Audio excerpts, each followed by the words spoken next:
pertemuan Dewan Pengupahan dalam pembahasan upah minimum Kabupaten Bengkayang tahun 2023. Beberapa hal yang perlu kami sampaikan. Yang pertama, bahwa pemberlakuan 11 tahun 2020 tentang Cipta Kerja diamanatkan bahwa gubernur wajib menetapkan upah minimum provinsi paling lambat pada tanggal 21 November dan dapat menetapkan upah minimum kabupaten kota UMK dengan syarat tertentu selambat-lambatnya pada tanggal 30 November setiap tahunnya. Kemudian dengan mempertimbangkan aspirasi yang berkembang dan dalam menjaga daya beli masyarakat, perlu dilakukan penyesuaian atas kebijakan upah minimum tahun 2023 dengan tetap memperhatikan kelangsungan bekerja dan berusaha. Maka diterbitkan Peraturan Menteri Ketenagakerjaan Republik Indonesia Nomor 18 Tahun 2022 tentang penetapan upah minimum tahun 2021 sehingga terjadi perubahan waktu penetapan upah minimum provinsi paling lambat tanggal 28 November 2022 dan penetapan upah minimum kabupaten kota pada tanggal 7 Desember 2022 dan formasi perhitungan juga berubah. Jadi kita masih tidak terlambat karena sudah ada perubahan-perubahan aturan yang mengatur tentang penetapan paling lambat pada tanggal 7 Desember. 1. Perhitungan penyesuaian nilai upah minimum kabupaten kota dilakukan oleh Dewan Pengupahan Kabupaten Kota, dan hasil perhitungan penyesuaian nilai upah minimum kabupaten kota disampaikan kepada Bupati Wali Kota untuk direkomendasikan kepada Gubernur melalui dinas yang menyelenggarakan urusan pemerintahan di bidang ketenagaan provinsi. Berkenaan dengan hal tersebut, maka pertemuan Dewan Pengupahan Kabupaten Bengkayang pada hari ini diharapkan dapat menghasilkan keputusan perhitungan penyesuaian nilai upah minimum UMK Kabupaten Bengkayang tahun 2023.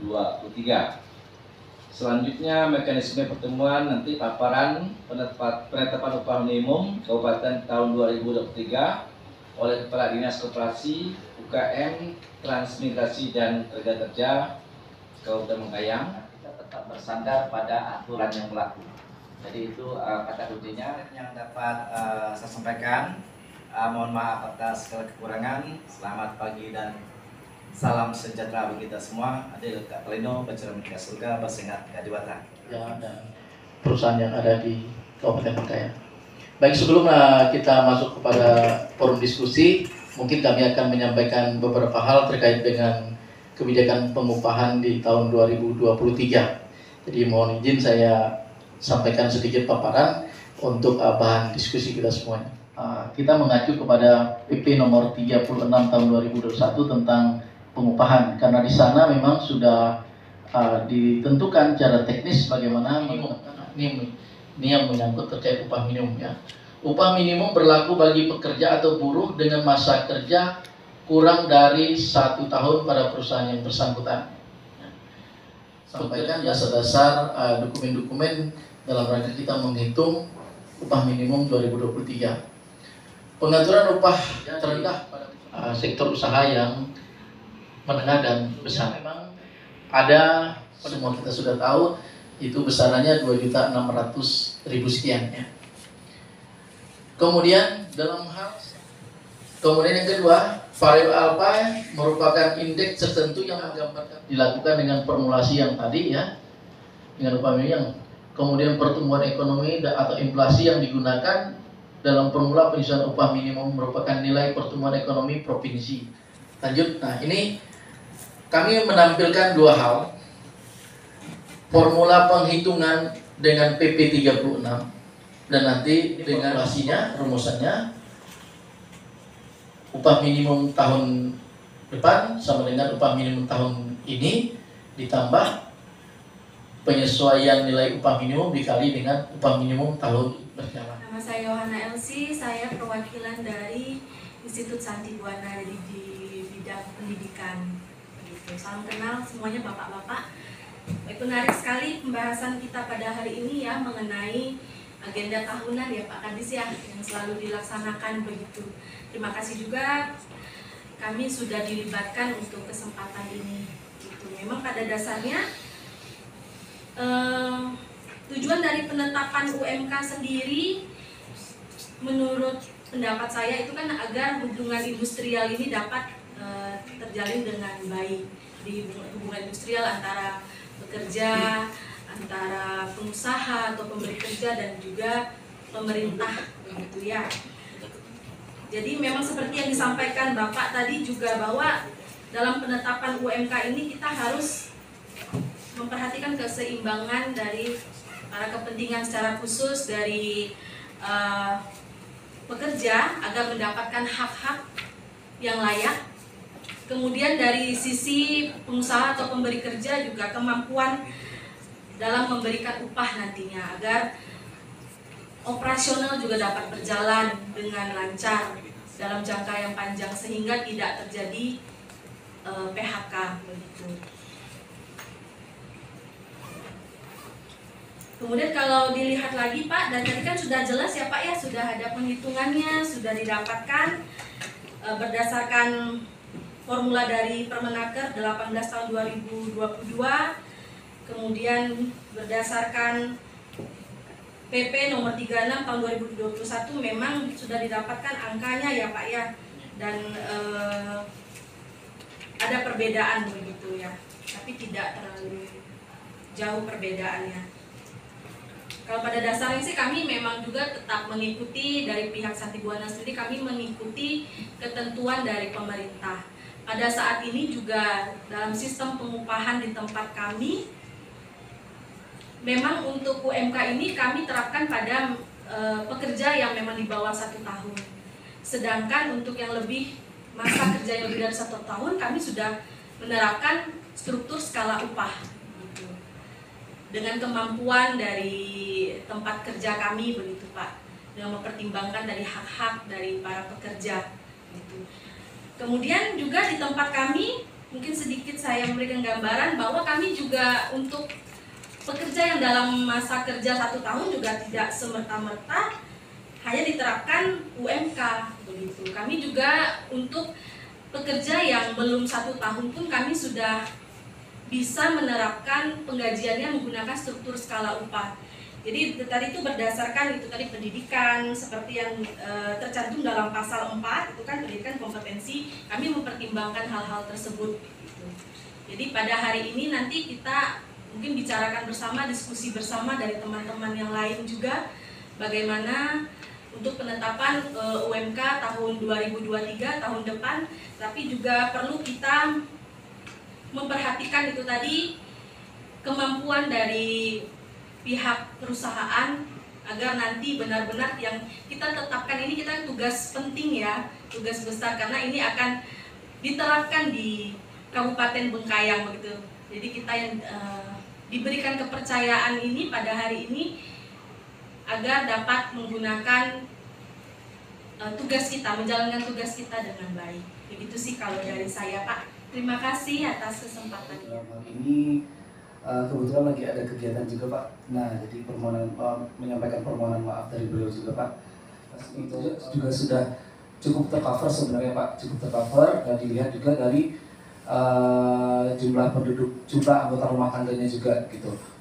Nah, mungkin di sini kami BPS tidak banyak komentar ya Pak ya, mohon izin karena sebagai penyedia data tadi. Nah, di sini kami kembalikan mungkin kepada bapak-bapak terutama dari bagian dari perusahaan untuk bagaimana selanjutnya sebaiknya kita gunakan datanya, karena seperti yang Ibu Yana bilang tadi, data ini kita gunakan selama 2023 di Bengkayang ya Pak ya, dan ini juga cukup penting, peran kita sangat penting, bahkan sangat penting untuk menentukan hajat orang banyak untuk Kabupaten Bengkayang itu Pak.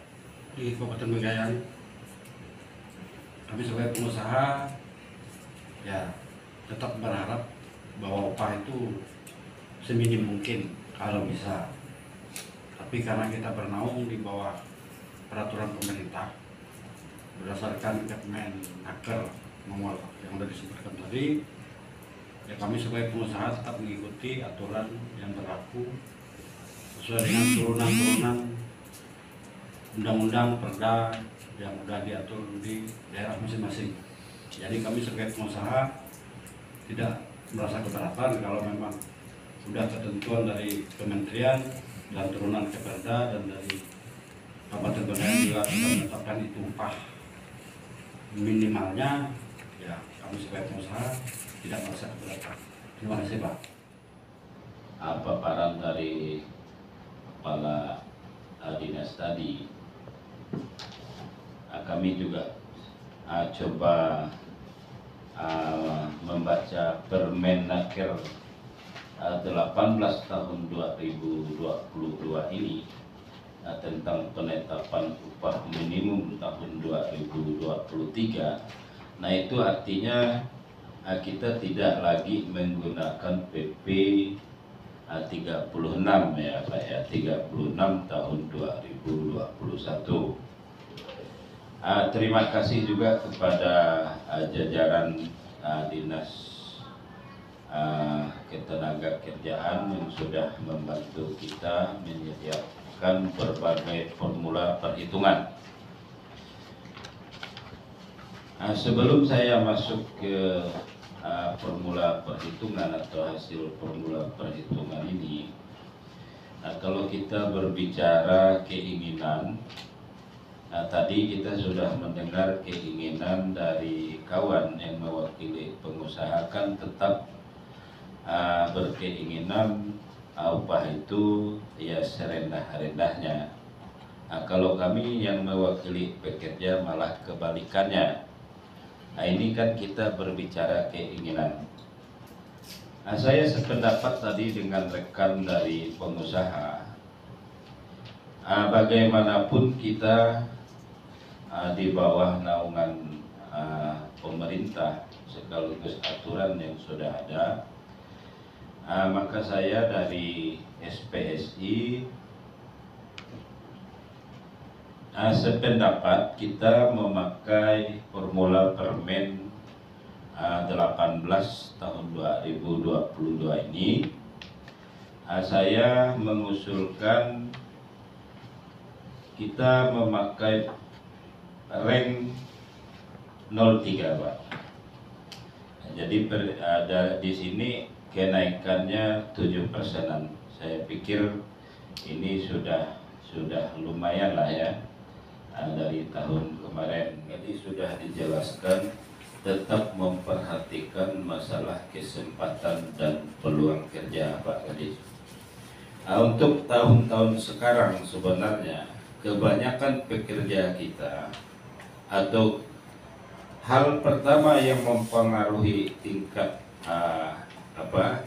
pertumbuhan ekonomi itu lebih bersandar kepada anggaran pemerintah ketimbang swasta.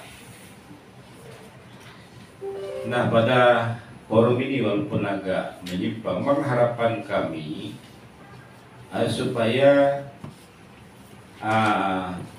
anggaran pemerintah khususnya di infrastruktur juga harus memperhatikan tenaga kerja lokal.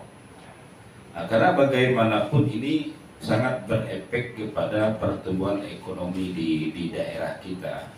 Karena rata-rata pekerja ini mereka akan membelanjakan hasil pendapatannya di wilayah kita. Kalau misalkan tenaga kerja yang dipergunakan itu tenaga kerja lokal, tentunya sesuai dengan keahlian mereka. Itu jadi pemerintah khususnya yang ada di Kabupaten Bengkayang ini menjadi PR kita berikutnya dalam rangka penyerapan tenaga kerja di Kabupaten Bengkayang. Terima kasih Pak atas masukannya. Kita harus melihat dulu formulasinya apa nih. Maunya kita sih 10% gitu kan. Kalau 10% UMK Kabupaten Bengkayang pada tahun lalu itu 2.600.000 ya. 2.600.000, kalau 10%-nya kan berarti 260-an. Nah, tetapi untuk kami Pak, terus terang yang anggota-anggota kami yang bekerja di KPN Pop ada 3 perusahaan yang di Kabupaten Bengkayang ini, ada di IBP, BKN, dan Ketiwari, itu nggak jadi masalah. Karena kami sudah menetapkan pakai UMSK, upah minimum sektoral kabupaten. Besaran UMSK Kabupaten Bengkayang pada tahun 2020 waktu itu 2.930. Jadi walau berapapun naik, mau 200, 300 itu tidak berpengaruh kepada kawan-kawan yang bekerja di PT holding company di KPN Corp. Karena kita memakai Undang-Undang Omnibus Law tahun Undang-Undang Nomor 11 tahun 2020 di pasal 191A yang dijelaskan bahwa untuk pertama kali upah minimum yang berlaku yaitu upah minimum yang telah ditetapkan berdasarkan peraturan pelaksanaan Undang-Undang Nomor 13 tahun 2003 tentang ketenagakerjaan mengatur mengenai pengupahan. Bagi pengusaha yang telah memberikan upah lebih tinggi dari upah minimum yang ditetapkan sebelum undang-undang ini, pengusaha dilarang mengurangi atau menurunkan upah. Jadi pada waktu itu memang saya siasati bahwa penetapan upah itu sebelum diketok palu dan disahkan Undang-Undang Omnibus Law. Jadi waktu disahkan Undang-Undang Omnibus Law, maka pemerintah pada waktu itu tidak boleh lagi, gubernur tidak boleh lagi menetapkan upah sektoral. Tapi waktu itu kita sudah menetapkan, jadi tidak boleh lagi pengusaha itu menurunkan upah apa yang sudah ditetapkan oleh pemerintah pada waktu itu, yaitu sebesar 2.930 untuk sektor pengelolaan kelapa sawit dan CPO. Jadi alhamdulillah untuk kami yang di KPN Corp tidak menjadi masalah dalam hal ini, dan saya pun sudah sampaikan kalian tidak akan naik-naik, upah kalian tidak akan naik sampai upah kali UMK itu melewati batas dari UMSK tahun Kabupaten Bengkayang tahun 2020 saya bilang. Kembali kepada UMK tersebut, ya kita mau tidak mau kan, suka tidak suka, udah keputusan pemerintah, kita ngotot nanti mau naikkan 10%, yang kena nanti Dewan Pengupahan lagi, dan gubernur juga menetapkan bahwa ini kembalikan bahwa UMK Kabupaten Bengkayang berdasarkan formulasi upah yang diberikan oleh Kementerian Tenaga Kerja nomor 18 tahun 2022. Jadi ya tidak akan bisa, saya yakin gitu. Tapi betul kata Pak Beni, memang dalam hal ini bukan hanya dalam sektor ini Pak, dalam perusahaan-perusahaan besar juga banyak penyelewengan upah yang dilakukan oleh pekerja-pekerja dalam tanda kutip pekerja nakal. Contoh kita sekitar 2 bulan yang lalu kita kan melakukan pertemuan itu dari Jawa sama Mama. Kemudian tinggalnya di Singkawang. Bagaimana untuk meningkatkan paritas beli masyarakat di Kabupaten Bengkayang? Mesnya di Singkawang, kerjanya di Bengkayang. Kami masyarakat dapat debunya, dapat asapnya. Itu menjadi atensi juga Pak, sampaikan kepada pihak PLTU, mesnya buat di berdekatan dengan masyarakat, biar masyarakat di situ hidup ekonominya. Kita salut dengan sawit Pak. Saya lebih salah sih saya bilang, karena tidak juga ada imbasnya ke kami yang dalam tanda kutip di perusahaan KPN Corp Pak. Mungkin itu aja Pak. Nanti saya harap sih kita ada diskusi lanjutan nih Pak habis ini gitu. Jadi kita mau bahas masalah-masalah bukan hanya masalah upah yang urgent di Kabupaten Bengkayang, tetapi banyak permasalahan ketenaga kerjaan yang kurang dianggap seksi oleh pemerintahan Kabupaten Bengkayang. Mungkin itu Pak dari saya. Terima kasih. Gunakan formulasi yang diamanatkan di dalam PP 36 tahun 2021. Nah, jadi ini jelas bahwa kita bisa menggunakan hitungan yang ada di Permenaker 18. Jadi di dalam Permenaker 18 sekali lagi itu formula alfanya yang menjadi hitungan yang mempengaruhi naik turunnya nilai UMK. Selain dari karena faktor inflasi, faktor pertumbuhan ekonomi, ini sudah skalanya provinsi. Jadi kalau dilihat dari alfa ini adalah lebih pada kontribusi tenaga kerja dalam pertumbuhan ekonomi ya. Jadi kalau ini memang dia mempunyai pengaruh yang sangat besar, sehingga memang mau tidak mau memang angka yang kita usulkan ya, kalau kita semuanya sepakat adalah memang kita menggunakan angka di 0,3 alfa. Sehingga ini yang mungkin yang perlu kita sepakati. Jadi memang walaupun kami sudah membuat hitungan serigid seperti ini, itu hanya membuka ini kita bahwa korelasi perhitungannya seperti ini, bahwa kontribusi tenaga kerja terhadap pertumbuhan ekonomi itu memang sangat besar sekali. Bengkayang tahun 2003 karena berdasarkan hitungan kita nilainya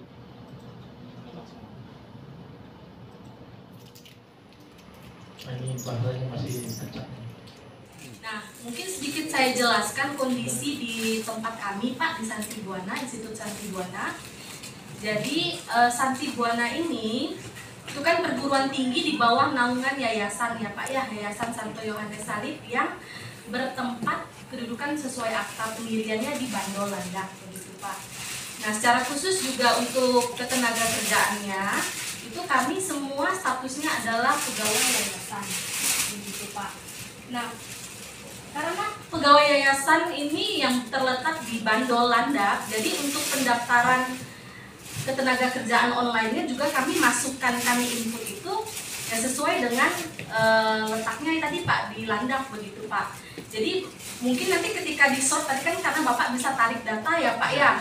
Nah, pegawai di Institut Santi Buana itu ya tidak terdata gitu, Pak, di Bengkayang, tapi terdatanya itu di Kabupaten Landak karena sesuai dengan itu tadi tempat kedudukan Yayasan Santo Yohanes Salib sendiri, Pak, di Bandol Landak. Mungkin demikian ya, Pak, ya, supaya nanti mungkin pihak teman-teman di Disnaker mungkin ketika menarik data ketenaga kerjaan tidak ada ini dari Santi Buana, begitu, Pak, tapi kami sudah melaksanakan itu sejak tahun 2018 kami sudah melaksanakan, Pak, dan memang diperbarui setiap tahun, begitu. Ini yang harus kita cabang dari kantor pusatnya. Jadi kantor pusatnya di Bandol, Kabupaten Landak, di sini cabang. Sehingga pekerja yang ada di sini itu terdaftar di kayak gitu. Jadi tidak semuanya terdata di Landak. Nah, makanya di wajib lapor online ini dia harus dipisah, itu yang saya bilang tadi, sehingga nanti Santi Buana yang ada di Bengkayang itu sebagai cabang. Nah, di sistem pelaporan tenaga kerja online. Kalau tidak seperti itu, dia pasti kami tidak bisa melacak. Iya, iya. Mana posisi paratnya? Di step ini ya. Ini ada parat. Yang ini aja. Oh iya, ini nggak usah. Ini. Samping.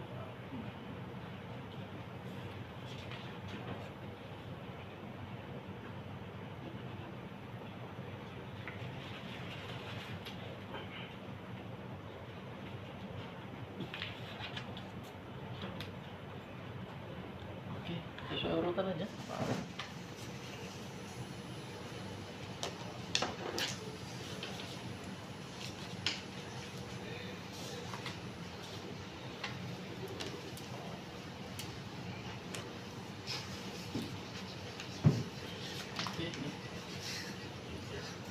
Pak Kasper, Pak Apindo.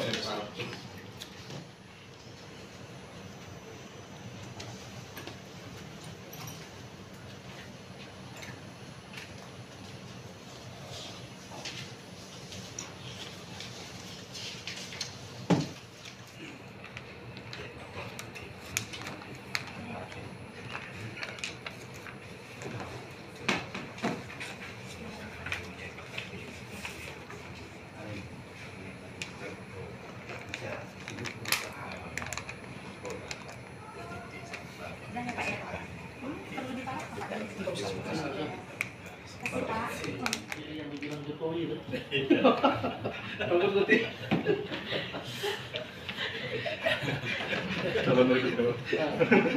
Ciri-ciri yang bilang Jokowi, kita tak masuk nih, Pak. Dia udah masuk satu-satunya sih.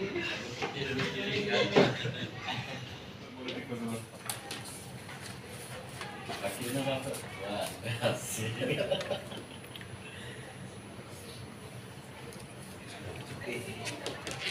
Kalau lenyap baju udah mirip itu ya.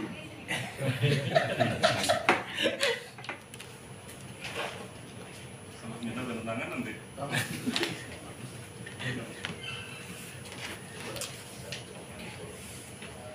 Pemkayaan tahun 2003. Sekaligus kami menyampaikan permohonan maaf jika dalam proses ini ada hal-hal yang tidak berkenan atau ada yang keliru.